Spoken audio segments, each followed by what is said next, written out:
Hello, book lovers. There you are, and here I am. And we are coming up close to the end of 2025. And I want to talk to you about a book recommendation, of course. As promised, I'm going to try to be consistent with this. And 36, this is book number 36, Chuck Palahniuk's Choke. And this is his third novel, I believe.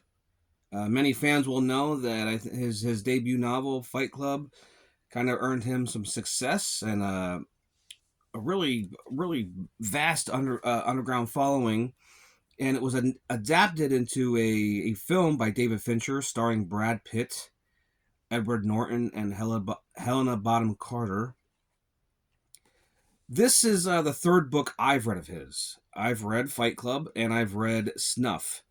Uh, Choke is probably my favorite so far, and there's a number of others I have to read, but so far this is number 3 on my list, and I really enjoyed it.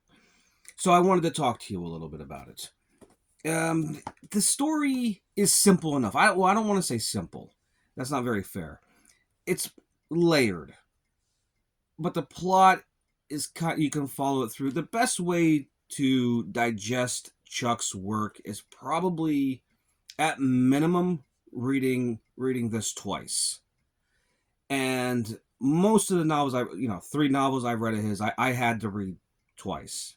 There was things I missed in the first that he just kind of injects in there, and just to be fair to his talent and his work, I give it a second read through.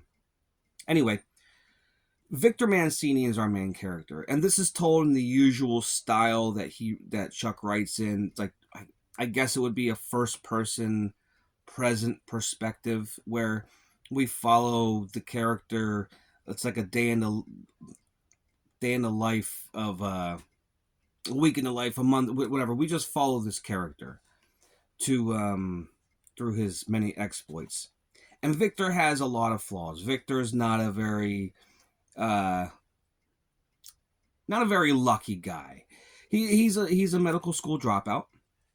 He's a sex addict. His mother is suffering from dementia or Alzheimer's, and she's in a facility for the remainder of her days. So he has to. I mean, he does have a job. He works at almost like a reenactment museum or amusement park where he reenacts colonial time, whatever. But he needs to make some more money. So what he does is he comes up with this plan to sit in restaurants and choke on food, fake that he's choking on food rather, and people will help him. And they feel in debt to him for whatever reason because he's charming and they just feel bad for him. So they send him money. And through these funds, that's what he uses to pay for his mom's health care. And along the way, we meet a bunch of different characters, all very interesting. Victor attends sex addict classes, much like an alcoholic would attend AA meetings. So we follow him through his sexual exploits with different women. We spend a lot of time in St. Anthony's Hospital where his mother resides, and we meet a few people in there. We meet Paige Marshall, who's a doctor, and she's a very interesting character. His mother, Ida Mancini, is a very interesting character because she is suffering from dementia, so she doesn't even know that Victor is there visiting her half the time.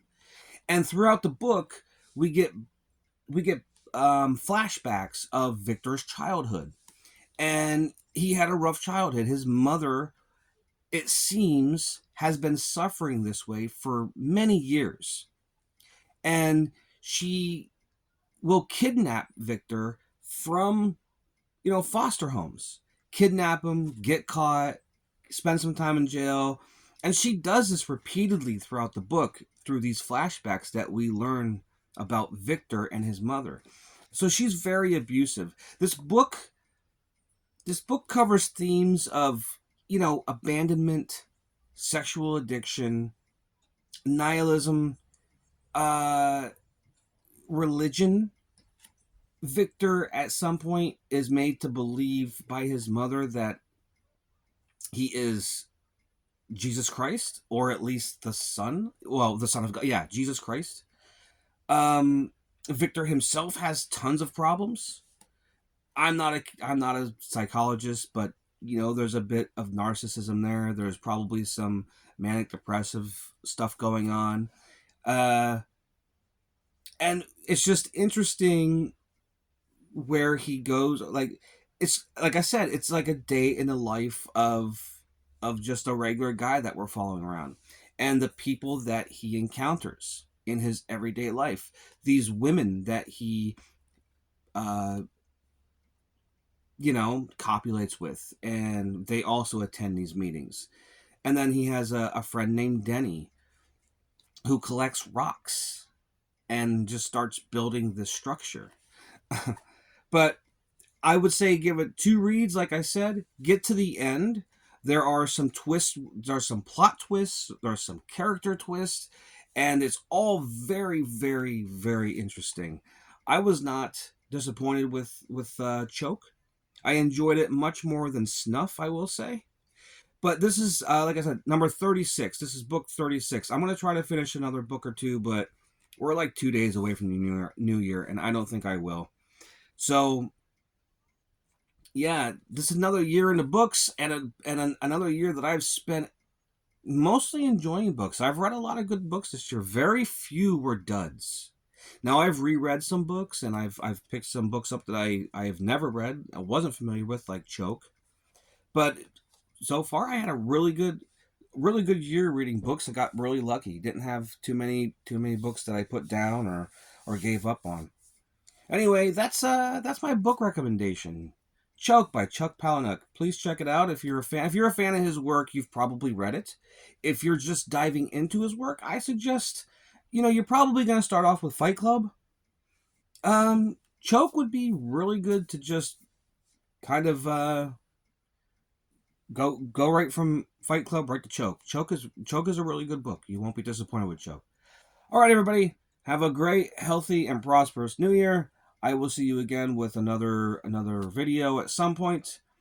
Take it easy, and whatever you're doing, do it. Stop procrastinating. If you're a creator of something, just create. If you're writing, if you're making films, if you're painting, if you're just trying to be a productive parent or person in society, just do it. Get out there and do it and conquer 2026, because that's what we got to do. Every year's got to be better. No looking back. All right, everybody. Have a great day. See you.